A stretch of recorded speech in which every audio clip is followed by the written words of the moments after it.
with pricing, I start high because you might get booked. If you start too low, if you start too low, be careful. Don't let, you can set like a couple of weeks low and then like set it higher just in case. So I used to like set my future prices really high in case someone wants to book way in advance. Now I just have everything set to dynamic pricing.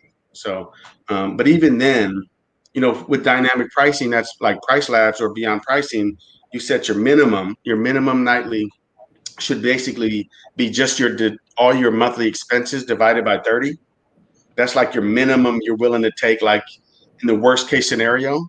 Like if it's really slow, take all your expenses divided by 30. That's your minimum nightly you're willing to take. And then about 50% higher should be like your base price. So in high demand times, it could go, way up higher than that.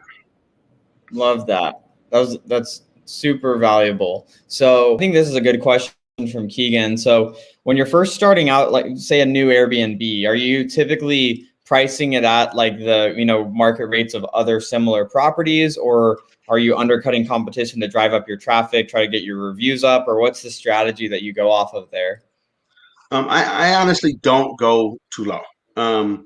Now, Airbnb will ask you, do you want to give a 20% discount? And we will feature your listing for your first 3 reservations. So you could do that. I would give a 3-day max when you give the 20% discount when you first launch, because somebody will book it for 2 months and get that huge discount. For the first 3 reservations, 3-day max each. And then I would go to market, because honestly, I think Airbnb will push up higher prices. Sometimes they want the higher price places to book also, so it might, you might not be safe in the algorithm if you're too cheap.